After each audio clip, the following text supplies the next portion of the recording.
Teraz już zapraszamy na sesję, którą poprowadzi nasz trener, ladies and gentlemen, Beatty.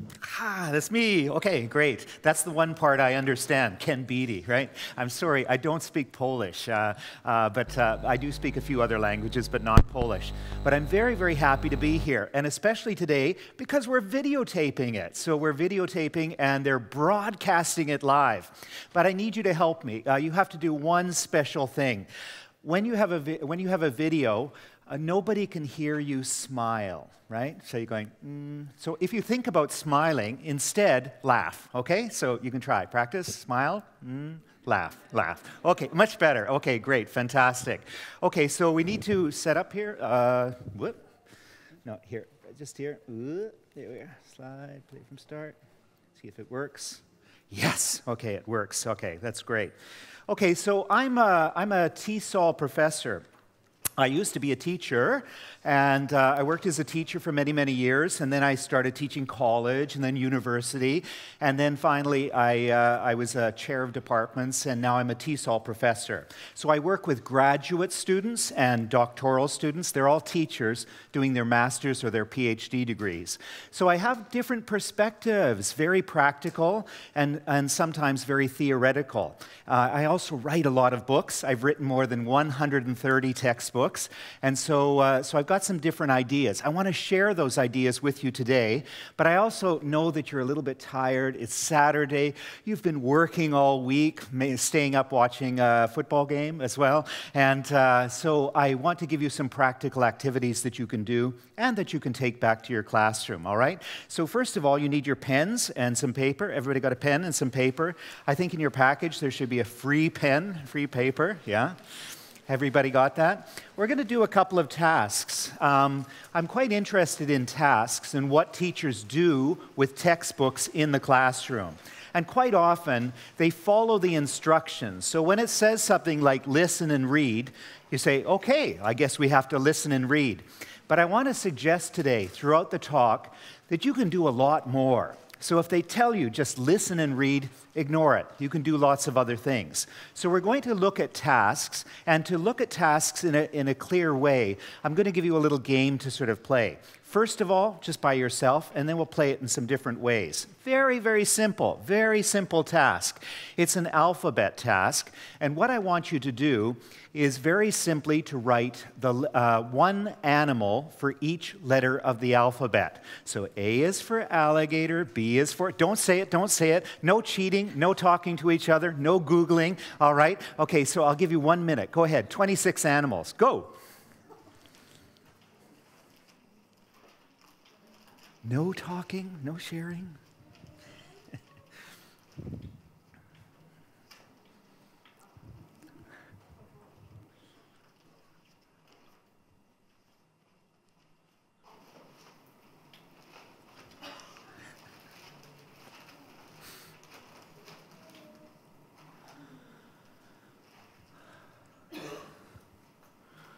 Oh, I can see some people crying already. Yeah. Difficult, yeah.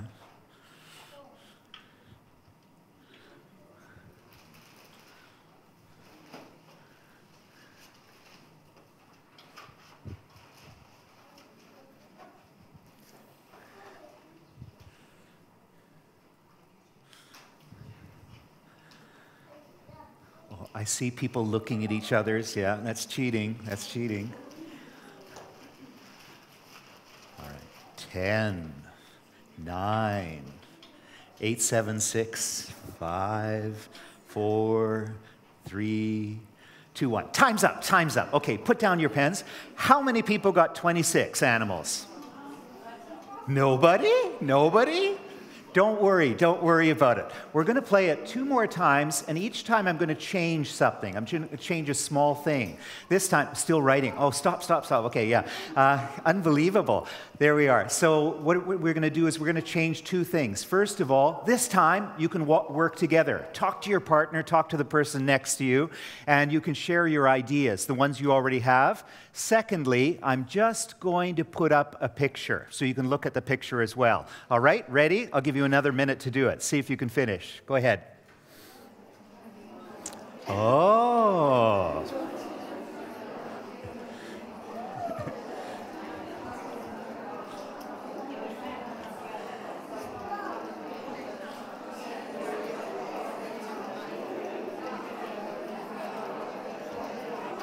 so many. Fantastic.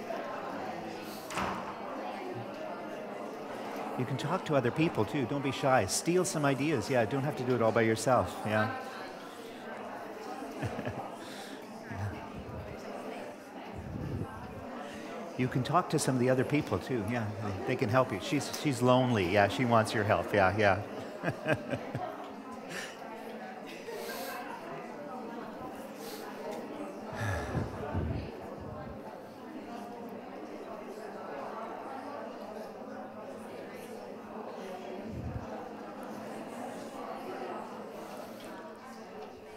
Okay, 20 seconds left.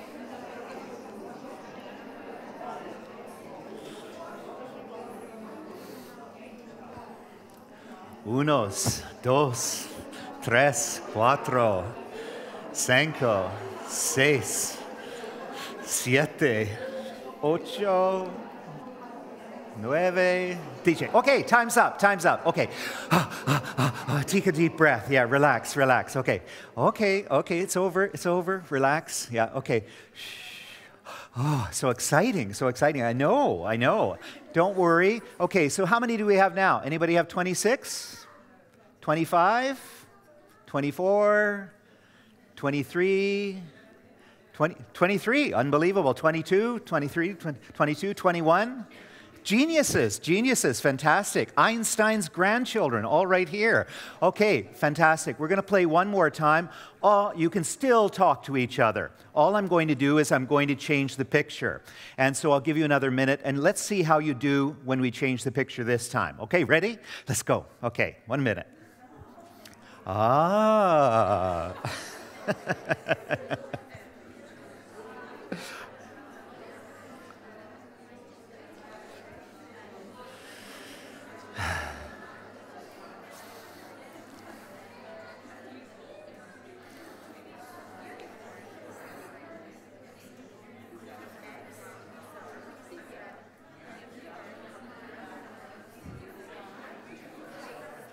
Helpful? Oh, good question. Good question. Yeah, but that would be cheating. Cheating. Yeah, yeah, yeah. All right. How are you doing? You must be almost there. Yeah? Fantastic. All right. Ah, good. Good question. Okay, we'll find out. We'll find out. Okay, just another 20 seconds.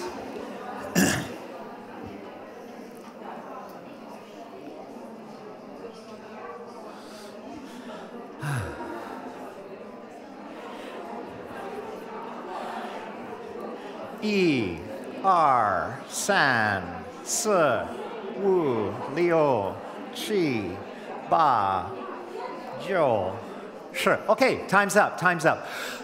Okay, put your pens down. It's over. Relax. Take a deep breath. Okay, fantastic. All right. Okay, how was this one? Was this one easier? Yeah? Any questions? Anyone's? Which ones couldn't you get? What was the one? Q. Q. What's Q? Q? Nobody knows Q? Quail? Quail? What? Yeah, what's another one? J? Somebody asked about J? What's J? J, I can't even see J. Where is it? Yeah? Lost it. J. J, what's J? Some kind of, I can't remember what J is. Some kind of animal. Don't worry, it's okay. What's N? How about N? Narwhal. Fantastic. Okay, it's a, oh, I knew that, right? Yeah, narwhal, of course. Any other ones? Any others? X. X. What's X? Anybody? X-ray fish. I don't believe it. He's making that up. I've never heard about that in my life. All right, something happens here from a teaching perspective that's very interesting for us. And I'm going to go through all three of these, and we're going to look at the differences in detail. But let's just talk about this one point. In our textbooks, we often have materials which are structured around grammar and vocabulary. It's necessary grammar, it's necessary vocabulary. And they have to be very strongly structured for students to see the patterns. But we also have to introduce ideas that are interesting and exciting and fun for students. Because when we do that, what happens is they remember more. And they take it home outside the classroom. How many hours a week do you see your students? How many hours a week do you have? Three? Four? Anybody? 5, 6, 7? 100 hours a week? Yeah, probably not. Maybe your own children, yeah? Okay, so what you're saying to me is that when they come to your class, they have a few hours of English each week, but then they go out of the class. Do they go home and do they read English books? Yeah? Do they do that? Not so much, yeah? English Facebook? Maybe. Do they watch English movies? Sometimes. Do they talk to their mothers in English? No, probably not. But all of a sudden, when we introduce some ideas in the classroom, which are quite interesting, then they take them home. They want to share them. They want to say it to somebody else. And I know this half of the class already has started Googling X-ray fish. I don't believe it, right? They're looking it up to see. This half of the class, they're doing something different. They're going to go home tonight and talk to your mostly husbands, I think, maybe boyfriends, and they're going to say, know the name of an animal that starts with X, right? Yeah. Either way, it's fantastic for me. As a teacher, that's fantastic because it's making it memorable and we're taking learning outside of the classroom. Okay, let's look at the 3 tasks one at a time. The first task is, I think, the most difficult one. Did you find the first one difficult? Yeah? You don't have to, they can't hear you nod. You have to say, yes, yeah. All right, was it difficult, the first one? Yes. Oh, exactly, right, good, much better. Yeah, it was difficult, the first one. Why? Why was the second one a little bit easier? First of all, you're working together, but what else? What is the difference with the picture? Gives more hints, yeah? More hints, more ideas. Are there any English words there? No. So this is a big problem that we have. In a lot of our assessments especially, what do we do? We give a long page with multiple choice questions or something. We're just trying to see what's inside the student's mind, but we give them no stimulation. It's like, oh, excuse me, I'm a little bit hungry. Could you tell me where there's A, a library, B, a swimming pool, C, a cafeteria, right? Does anybody ever do that? Does anybody ever ask you true, false questions? Hi, my name's Ken Beatty. True or false, right? Yeah. Does anyone ever ask you these questions? No, but we do it all the time in our classroom. We're always asking yes, no, true, false, multiple choice questions instead of finding out what students know. A terrible question is, what is the capital of Poland? A good question is, what can you tell me about Poland? Open it up. And of course, giving some stimulation to let students think about it. But the first one is not a learning task. And this is the big thing. As language teachers, there's 0 learning going on, none. And what happens here is you're just trying to remember something in your head. How many people used a strategy to find some animals? For example, how many people started by writing down all the letters of the alphabet? Yeah? How many people did that?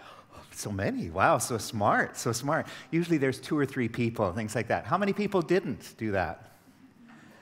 And how many people don't have any arms? Oh, most of you. That's okay, I'm not judging you. I just needed to know. That's fine. All right, don't be shy. What if I say the wrong answer? Oh, it's terrifying. It's okay. So what happens is you use a strategy, and that is one. You put down all the letters, you skip over the ones you don't know, and you start to fill it in. What do we do as teachers? Well, students need strategies, and they need time to practice them, and then they become skills. The difference between a strategy and a skill, what is it? We use the words, sometimes we use it at the same time. What's the difference between a strategy and a skill?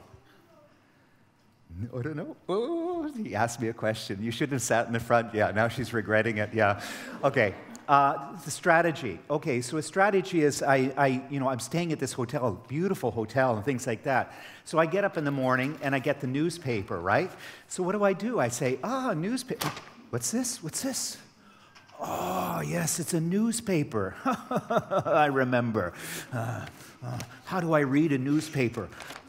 Let's see. Oh, last night I was reading my book. How did I read my book?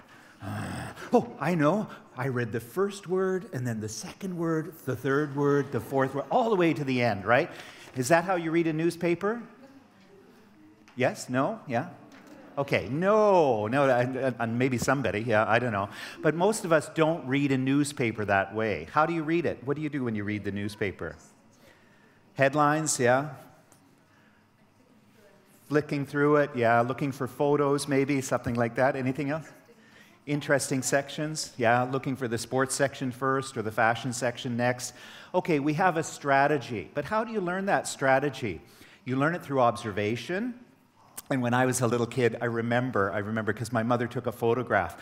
When I was like 2 years old, my father sitting there with his pipe reading the paper, and me sitting next to him reading the paper, you know, things like that. I couldn't read, but I was pretending. So we observe and we copy people. Or a teacher teaches you, or a parent or a peer, another student teaches you a strategy. But then you have to practice it, and when you no longer think about it, it's a skill. So strategies are conscious attempts. Skills are unconscious things. A baby has to like really think about how to walk, you know, when they're just learning how to walk. What do I do next? What do I do next? Oh yeah, that leg. But eventually we do it so much, we no longer think about it, and it becomes a skill. But in the first one, again, no learning's taking place. In the second one, that changes. It changes a lot because we've got a lot more stimulation, and so you're sort of being reminded of things you know, but also because you're talking together, great learning takes place. Now, I was in Korea 2 years ago, and there were 3 professors. I was talking to university professors. These 3 old professors were sitting in the front row, and I was listening to them talk. And they say, oh, I know that one, it's a deer, right? And the other guy says, no, it's not a deer, you idiot. It's an elk. And the third one says, no, you're both idiots. It's not a deer, it's not an elk, it's a moose. It's a moose, right? And so this is where it gets more interesting, because the first guy said, well, what's the difference between a deer and a moose? And the third guy says, well, the horns. The second guy says antlers. What? Antlers. They're called antlers. They're not called horns. Oh, okay. Okay, so the antlers on the moose are flat. The antlers on the deer are pointed, right? So what's going on here? What's going on here? Language acquisition. It happens in 2 ways. The first way is negotiation of meaning. So the students are talking to each other, and they're trying to find out what each other means. The second thing that happens is scaffolded learning. We start with one idea, deer, we go to elk, we go to moose, we go to horns, we go to antlers, we go to flat, we go to sharp, right? All these different things are happening, and it's all rich language.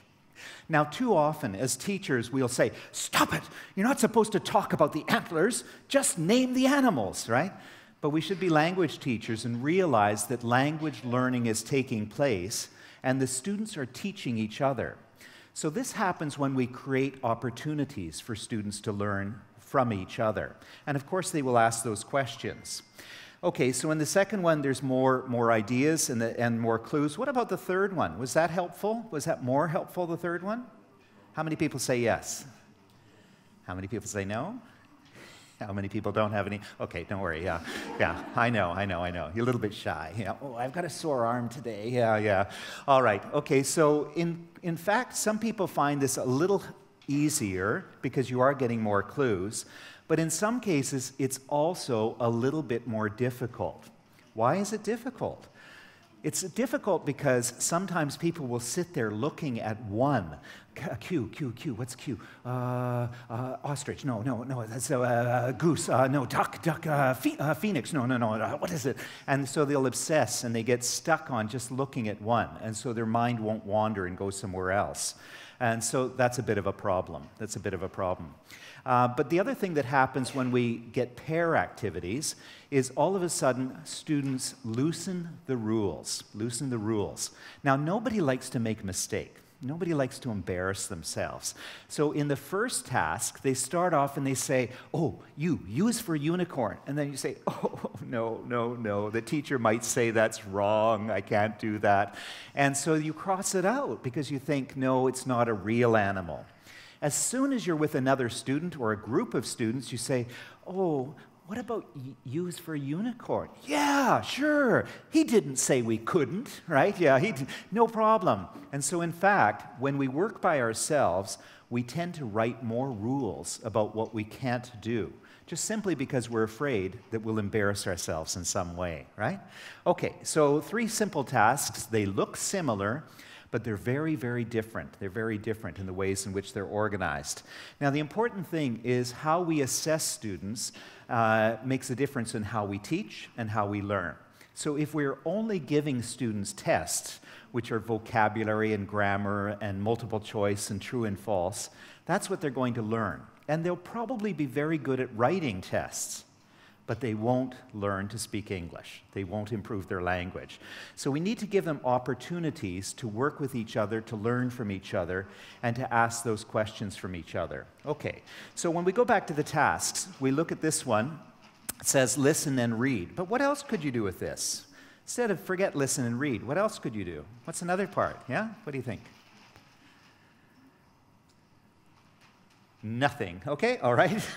What do you think? Yeah, something else you could do? Role play. Role play, fantastic, right? So say, okay, you be the first girl, you be the second girl, and act it out. What else could you do?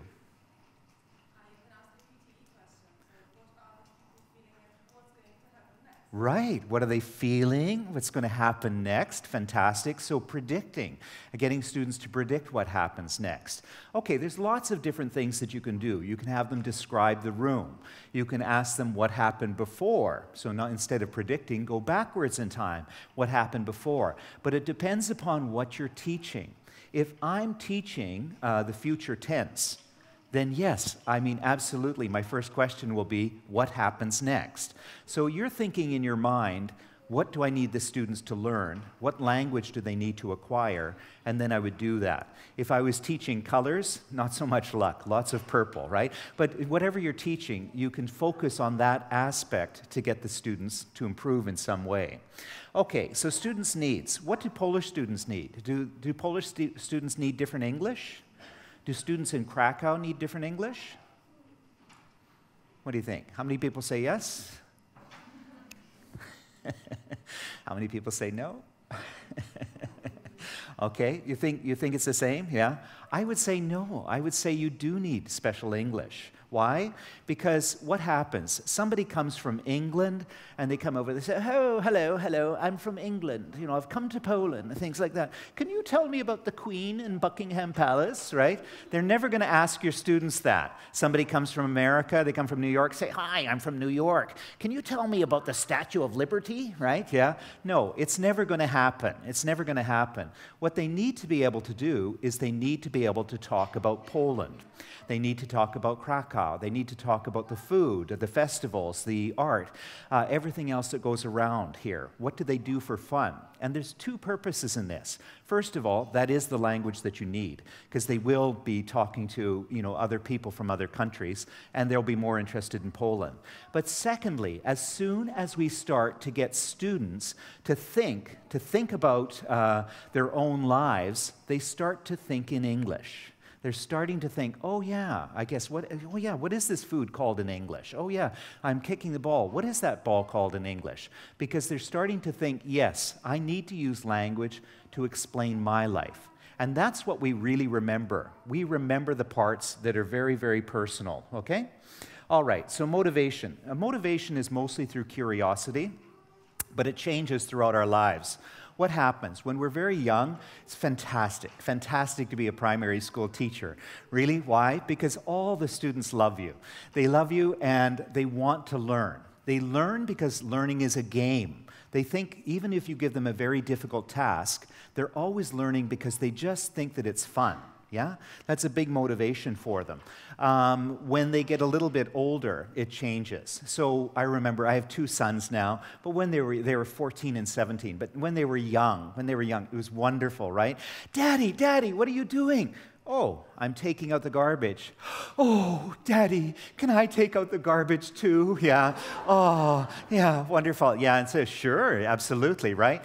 Now what happens? Now they're 14, 17 years old. Nathan, could you take out the garbage? Why me? You know, it's not my job. Am I getting paid for this, right? Just take it out, you know? All right, so it's changed, and then as adults, it changes again. And as primary school students, they're highly motivated, and they will do what you ask them to do, no matter how difficult, and they will learn. All of a sudden, around the teenage years, a little bit before, you know, you're talking to the class, you're telling them something wonderful. This is why I became a teacher. I love this book and everything else. And they put up their hands and they say, will this be on the test? Right? You know, oh, really? Really? Is that all you're concerned about?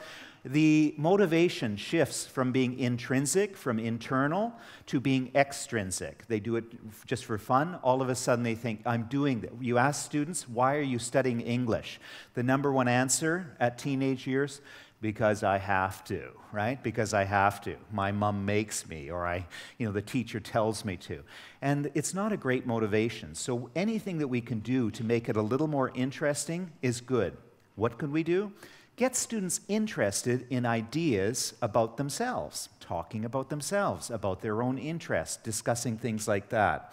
So here we've got a couple of boys, and again, just another example. You know, so we've got the one who's very bored on one side, the one who looks a little happier on the other one, and this one is actually part of a song, an interesting kind of a Tasca song.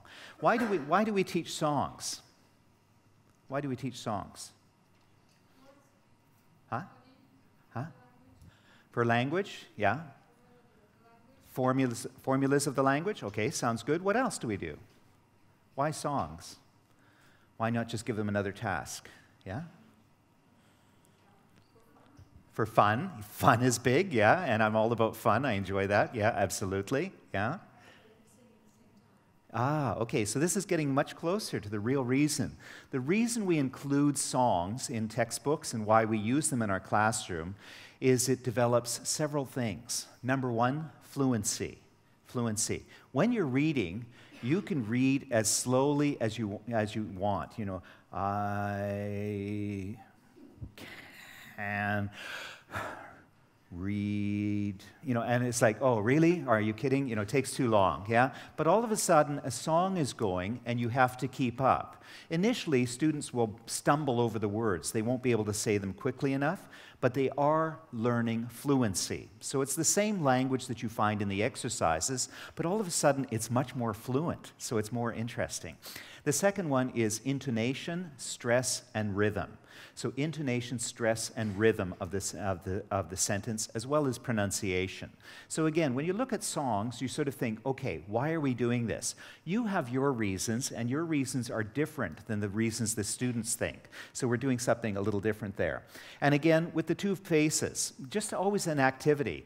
Ask the students, what do you see here? What do you think? We don't do this enough. We don't ask students what they think. So here's a story. Talking to my son. He comes home from school. It was about 3 years ago. He was grade 6 and things like that. Spencer comes home after school, and he says, Spencer, how was school today? Boring, right? Yeah. What did you do? What did you do at school? Nothing, right? Yeah. Every day, every parent in the world, I think, has the same story. So he comes home, and I said, Spencer, stop. Tell us, what did you do today? And he says, we started studying Egypt in class. I said, Spencer, that's fantastic. Did you tell the teacher you'd been to Egypt? No. I said, really, Spencer? You didn't tell the teacher that we went to Egypt for 3 weeks and you went to Cairo and climbed inside the Great Pyramid to the Pharaoh's chamber, burial chamber? Nope. He says, Spencer, you didn't happen to mention that we took a 2-week cruise down the Nile. We went to Aswan and Luxor and the Valley of the Kings and visited King Tut's tomb? Nope. nope. And I said, Spencer, and you didn't just happen to mention that because your father is an academic, he made you learn 20 hieroglyphics before we went to Egypt, right? No, I didn't. Spencer, why not? She didn't ask. Oh, a tragedy, a tragedy. Why? Because I went to talk to that teacher, yeah. And I spent a lot of time talking to teachers and especially my own children's teachers. And so I went to her and I tried to be very nice, but I said, oh yes, so I understand you started, studying Egypt. I said, have you been to Egypt before? She said, oh no. I said, do you know if any of your students have been to Egypt? And she said, I don't think so. And I said, so you didn't ask? And she said, no, and she doesn't like where this is going. So, a little uncomfortable. Okay, so what happens? My son, Spencer, has been there. Also, another boy in the class had been to Egypt. Who loses? 3 groups. First of all, the teacher loses. Why? Because she's got a resource in the class, somebody who's actually been to Egypt who can really tell what it's really like. Things like the temperature, things like how busy it is, things like how noisy it is. That doesn't come across in a textbook, and all she read was a little chapter in a book, right? Who else loses? Who else loses? Well, the other kids do. Why? Because they're going to ask Spencer questions that they wouldn't ask the teacher. They'll look at the pyramids and they'll say, oh, the pyramids. He said, could you go skateboarding down the pyramids, right? Yeah, no, you can't do that. They're bumpy. They look smooth from a distance, but they're actually big blocks like that. Oh, okay, right. And who loses the most? The third tragedy is Spencer. He has a chance to shine. He has a chance to share. He has a chance to be the teacher in the class for a little bit, just one day. And in our classes, everybody knows something. If they have an aunt, they have an uncle who's been somewhere or done something, they watch television or they have their own hobbies. But if we don't take the time to ask and to find out what they know, then we lose. Okay, so how do the students process songs and things like that? They process it by being exposed to it multiple times, because you can't take in everything just the first time you listen to a song. And it's true with many of the tasks in books as well. So, hey, listen, I hope you're taking a picture of me, which is great. But if you want, also, the PowerPoint will be available to you afterwards as well. So you can have that, yeah. But please take more pictures of me. Yeah, that'd be great, yeah. All right, so multiple times, because first time they're probably getting the general meaning. Second time, they're maybe learning some of the pronunciation. Third time, they're learning about fluency. Multiple times is very good for these tasks. Motivation through fun. So what do your students enjoy doing the most? How many people, their students, love grammar? Grammar's their favorite topic, yeah? 1, fantastic. Okay, good. I'm glad I found 1 teacher, yeah? All right, and all of you, though, you love grammar, and I know you're sitting here thinking, oh, yes, after this, I'm going to go home and read grammar books all weekend, right? Yeah, I can't wait, yeah? Is that what you're all thinking, yeah? Not so much? Okay. What we need to do as teachers, one of our big jobs, is to make it interesting for the students. And I'll give you an example with grammar, because this happened when I was first starting teaching 100 years ago.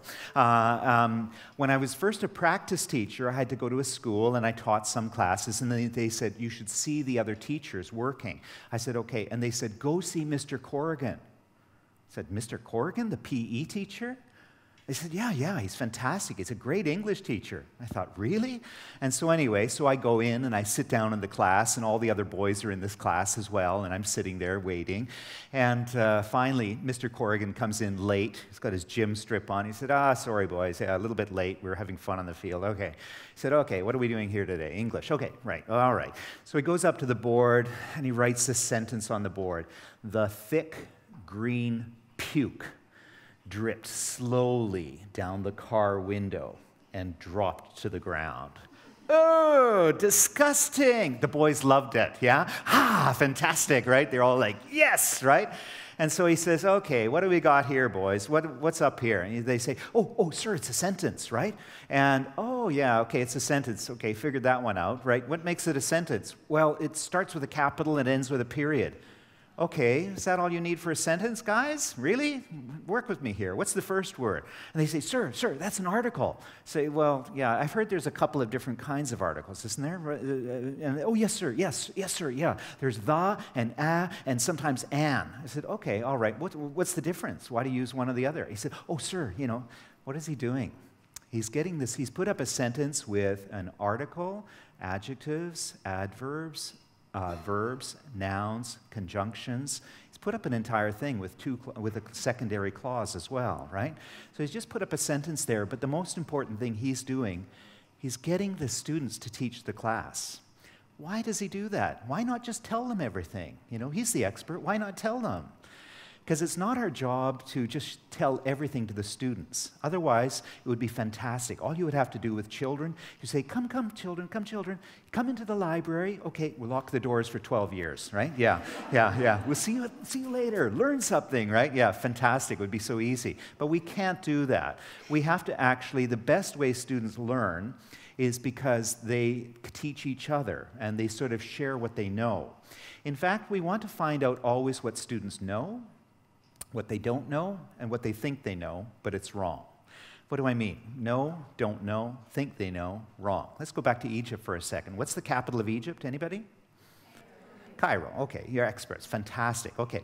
And what was the name of the last pharaoh of Egypt's cat? Yeah? Anybody?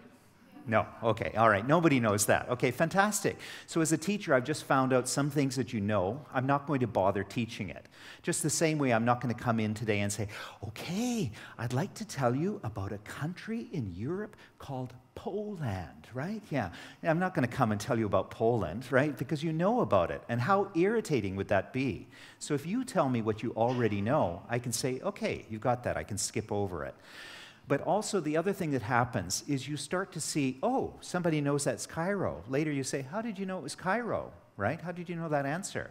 I said, oh, well, I watched, you know, something on TV or something else. So they start to share what they know the same way that those students in the English class were.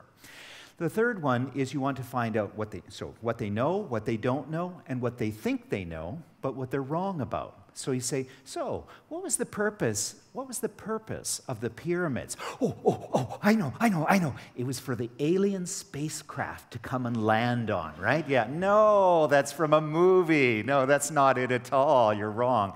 Okay, so that again is useful information for the teacher. What they know, what they don't know, what they think they know, but it's wrong. That's a good starting point in any class in finding out. And the same with the teacher that I was talking about. She didn't do those 3 steps. Okay, with motivation, so we find a motivation for the students. You don't have to talk about green puke, but it's good to sort of make things relate in some ways to the students. So you look at the grammar and you try to look through the grammar and think, okay, I'm going to do the tasks here, but always try to turn it back to the students. So here's, this is all about building up the student's schema. How many people know what schema is? Schema? Schema is a kind of a mental map that we all have. So when we start with a word or a phrase like working hard, all of you, right away, I know, in your heads, you're starting to think working hard. You get a picture, maybe you get a word, you think about some memories, you maybe think about, you know, your parents working hard or you working hard on something. You all start to do that, and what you're really doing is you're connecting the ideas that you have in your head. They often use the example of a spider web, and I love this one because it's got drops of water on it. Some things are very, very big and important for you, big and important. So my wife is a big part of my schema, right? I've got a lot of memories attached to it. I remember her name, things like that, yeah? It's very important to me.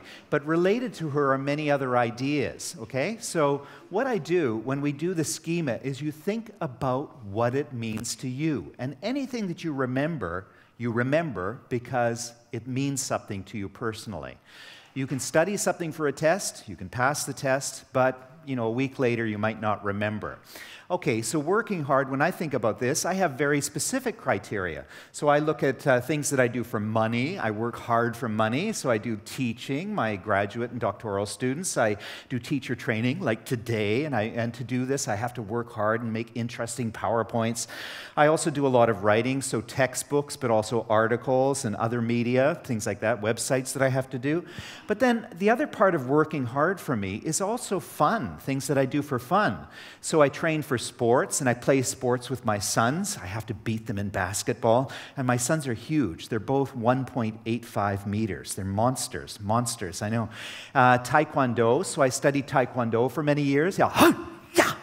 Yeah, so I did that for many years, so I worked hard at that. Going to the gym, piano, playing piano and painting. I'm still learning. So all of those things are part of me, but only me, only me. None of those are the same for you. All of you have different schema. And there might be one or two things. There might be somebody who plays piano. There might be somebody else who paints or does something else, and you write a book or you teach, of course. But it's generally personal. Is it for me? Yeah? Sorry? No, okay, all right. Okay, so but generally your schema is going to be quite individual, and this is what we have to realize about our students. We think they're learning vocabulary. They're not. They're learning personal vocabulary. So they have to relate it to themselves. So what are students really learning? In linguistics, this is more the theoretical side. We break it down. We have phonology, vocabulary, grammar, and discourse. Discourse are the kind of genres or different sorts of things you're going to read or situations in which you speak. It can be spoken or written, discourse, right? So, first of all, the question is, how do you learn Polish? Seems like a very difficult language to me. Do you go to a baby university for Polish, yeah? When you're little babies, do they send you off to a university to learn Polish? Yes? No? No? How do you learn? How do you learn Polish, yeah?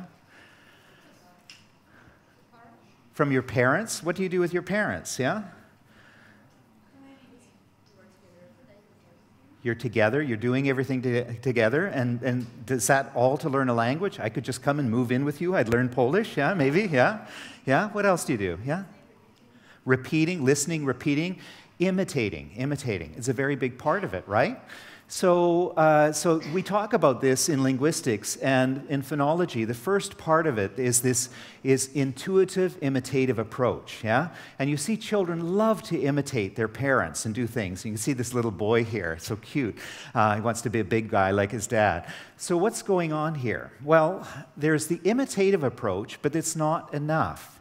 There's also something else that we call the intuitive approach, and this is how this works. Very interesting. So I come home maybe 12 years ago or something like that, and I come home and Spencer's in the kitchen, and I said, "Spencer, how are you?" He said, "Oh, I'm good, good."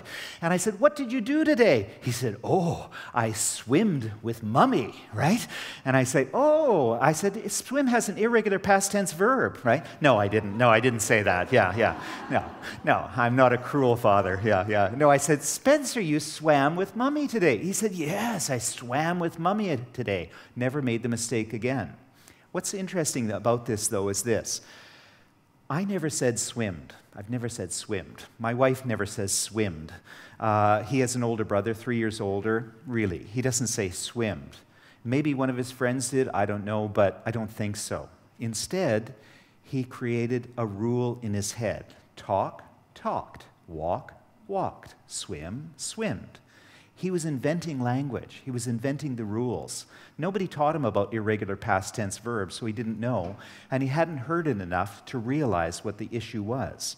So we start to see that actually learning a language is not just imitation, but it's also developing rules while you listen. And we continue to do this throughout our lives, okay? All right. Sorry to see you go. You'll miss the free champagne. Yeah, that's okay. Yeah. All right. Okay. Let's continue. Okay, so what's going on here? What's going on? So is this a good way to learn a language? Is this an easy way to learn a language? What do you think? How many people say yes? 2? Yeah, fine. How many people say no? Yeah, okay, I want. All right, okay, well, let's try it. Let's try it. How many people speak Chinese? Yeah? Anybody speak Chinese? 不是你们人说中文？我说中文。Yeah， 现在我们学习一个字，这个字这个多字一个字头说你们说头，你们说头啊，好的 ，OK 一杠 OK 头。很好 ，OK 第二字心，你们说心好，一共第二是像，你们说像，好的。像是Okay, all right. Okay, was that easy? Not so much. All right, it's a little bit difficult. In fact, this is the reason why we combine the intuitive, imitative approach with more scientific approaches. And we call this the analytic linguistic one. In analytic linguistic, especially for pronunciation, we need to understand how sounds are formed. Now, in Polish, it's not as big a problem. I think Polish speakers speak English very, very well, and you don't find this problems that you find, for example, with Asian speakers, and it's very difficult to understand them. Often it's because of things like the tongue. In China, very, very rude to stick the tongue out. I lived in China for 4 years, Hong Kong for 12 years. So that's why I speak some Chinese. So this analytical approach we need to understand. So I understand that Chinese, it's embarrassing. They don't have any sounds where they stick out their tongue like they don't have that, so they have difficulty making those sounds, right? So then we go back again. We say, let's learn Chinese. Okay, what we have here is the character xiang. Xiang is made up of 2 characters. The top character is toe or head. It means head, but it also means brain. So the second character, though, is heart, and it looks like a heart. The one below kind of looks like a heart as well, anatomically. So together, though, it's a beautiful word because the head and the heart, it means to think. It's the verb to think. It's lovely, eh? Very nice, yeah. But that explanation is sometimes we need a combination of those two in order for students to understand. Okay, practice the vocabulary. Well, we've got a few questions here, and one is, how do students learn new words? Why do students learn new words? And how do they remember the words? Well, again, it has to be personal in some way. So whenever we have a task, whenever you have a task in a book, go a little bit further and look for some reason why they should learn it. So for example, if we things like always, has to, have to, never, usually, ask them what they do. What do you always have to do? This is my wife. She's not that short, my big sons. What do they have to do? Well, I always, every day, something I always have to kiss my wife, right? Something like that. I always do that. I always kiss my wife. I always have to kiss my wife. I never drive my children to school. Really? Never drive your children to school? No. I live on an island. They take a boat to school. They have to take a boat. Yeah, every day. What do I usually do? I usually do all the cooking. Oh, fantastic. Yeah. Wish you'd married me, I know. Anyway, so there we are. But you see what we're doing here is we're personalizing the language. And if you went around the classroom and I asked every student, they would all have a different answer. Yeah? Okay, so explicit versus implicit grammar. We talked about this with the example of my son saying swim or swimmed, swam or swim, that sort of idea. It's based on, should we teach them the explicit grammar? At the young ages, no. It just becomes more complicated. In China, they do this, and the students freeze up. They can't really speak very well because they're always thinking about what's going on. Discourse is the last one, and discourse is based around what sorts of things they read. And you think, oh, well, they read comic books, and I don't know, comic books, not so much, some stories or something. But in fact, they have to be exposed to new discourse that they will have to use after a while. And a good example of that is tables. You think well, that's simple, but it's not. For young learners, we're introducing tables to do language across the curriculum, and they're learning how a table works. But most importantly, again, they go outside the classroom and they start seeing tables everywhere for the television schedule, for restaurant menus. Everything starts to be organized in tables, so they remember the English and they relate to it. Socializing students is something else that we do, very important. I was in Colombia. I have 120 graduate students in Colombia at one of the universities in Bogota. And so I was there and I was said, okay, I want you to write all the roles of teachers, right?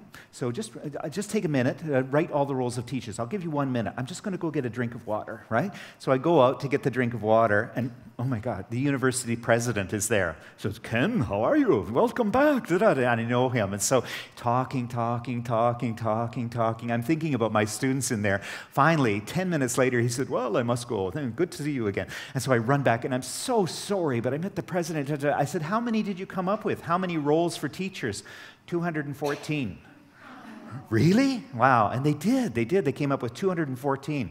So one of those roles that we have is to socialize students. The book helps in an interesting way.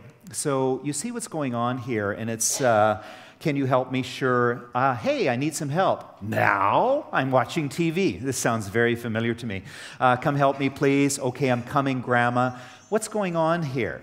When you read a fiction, when you read a movie, or when you watch a movie, you're always seeing yourself in the movie. You're always seeing yourself, how you would have your role in there. What would you do if you were Tom Cruise? Or what would you do if you were the leading lady or something like that? Things like that. You imagine what you would do.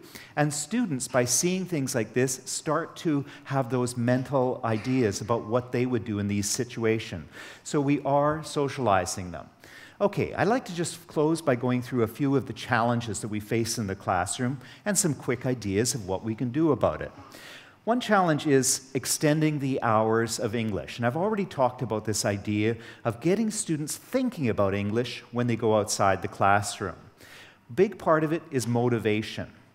So if you ask students, why are you learning English? Again, many will say, because I have to. But for every child, especially the younger ones, you have to say, what do you think you will use English for when you're older? Or what could you use English for now?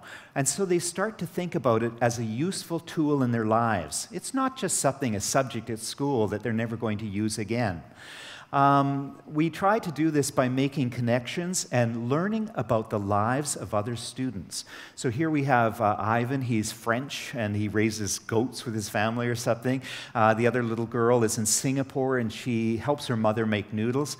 So they start to measure themselves. How do I fit into that? And what do I do? Because again, they need language to talk about themselves.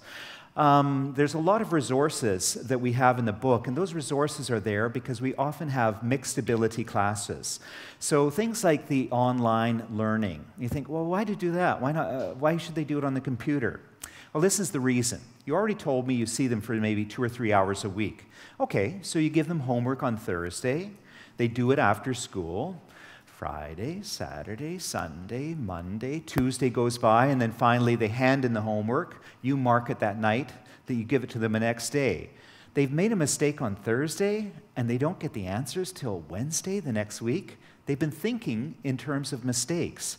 The great thing about having online learning, they make a mistake, it's corrected immediately. They see their score. They can redo it. They can go through it. Plus, it gives you, the teacher, feedback. It's easy to sign up for it. That's not a problem. But the best part is it marks it all yourself. Why should you mark it, right? Yeah, fantastic. It does all the marking very scientifically for you. So it's a great resource in that way. The other thing that teachers often underuse is audio files. So if you have weaker students or any students, get them to listen again and again and again and again to the audio files, just as background noise. They don't have to be doing a task at the time. They can be walking home or riding a bus, but if they can listen to it more, they will start to pick up the sound system of the language, right? The workbooks are repurposed a lot of the information, and it does it in interesting ways. So you remember we started off with some of these pictures, and they had little dialogues on them, speech bubbles. But now all of a sudden it's a story. It's a story. It's the same information. They're familiar with it. They couldn't do this at the beginning, but now they can. And they're so proud of it. Kids love this. Kids love this. They go to their mom and say, I can read this whole story. Really? Fantastic. That's good. So they're doing that. One of the big challenges we have is measuring students, and that's why Pearson has introduced the global scale of English. The global scale of English basically gives you a lot more detail. You can see there's 100 points or 90 points there instead of just the CEFR. What's the matter with the CEFR? Well, a number of things. First of all, it doesn't have enough detail at the low levels. It's best for adults. It was designed for adults. It's focused on speaking, but it doesn't match the hours of instruction. So what happens? They say, oh, you know, what level are you at? Oh, I'm at B1. Oh, great. What level were you last year? B1. What level will you be next year? Probably B1, right? You know, because it takes a while to go through that instruction to move up to the next level. But with the global scale of English, you can see some progress, which is nice for the students. The worst one though is it's old, right? It's old. How many people use the word gangster this week? Gangster? You talking about gangsters? Anybody? How many people use the word computer this week? Right? Okay, a few. Yeah. Okay, so what's the problem? The CEFR was written. The word list was written in 1973. It has gangster on it. It does not have computer on it, right? It's old. It's old. The GSE has 3 billion words from which they've taken the most common words for each level, for children, adults, to teenagers, and so it's all been divided up in some ways. One of the challenges students have is they say practicing. And I'd just like to offer a couple of quick suggestions here. One, never give homework to one student. Say 2 students. Say, okay, I want you two to go home tonight. Both together? Yeah. Yes, yeah. No, I want you to practice this for tomorrow, the dialogue. And then they will practice it, but they'll also talk about English in the same way those 3 professors talked about the moose, right? So they'll continue doing that. So make them study partners. Even if they do it over the phone, that's fine. Think an English task. Here's a cheap one, an easy trick. So what you do is Monday morning, you see the students, they say, so what did you do this weekend? And nothing, you know. Come on, you did something. What did you do? I watched a movie. Okay, what was the name of the movie? And they have to think, right? And then you say, okay, and tell us about the movie. Just summarize it, and they do that. So 3 questions. Do that with about 3 students. And then next Monday, do it again. And next Monday, do it again. And do it every week. What happens? All of a sudden, Sunday night, your students are just getting comfortable. They're just going down to sleep. And they say, oh, crap, she's going to ask us what we did this weekend again, right? And you force them to start thinking in English because they're going to have to do that. And the last one is they say, you know, with little children, they love this. They say, okay, you know what your job is? Does your grandma speak English or does your mother speak English? No? Okay, you have to teach her. You have to teach her, right? So they go home with their little books and say, Mommy, you have to learn this, right? Okay, yeah, I'm gonna teach you, right? And they love being teachers, and it's a great thing for them to do. Okay. Whew, that's a lot of information. We've covered so many different ideas today. All right, so is it possible? Do you think some of those things you can do? How many people think, yeah? No, he's crazy. No. Okay, forget it. I'm never going to happen. Right? I think it is possible. And I'd like to suggest this. It's impossible, said pride. It's risky, said experience. It's pointless, said reason. Give it a try, whispered the heart. And I hope you will. Thank you very much.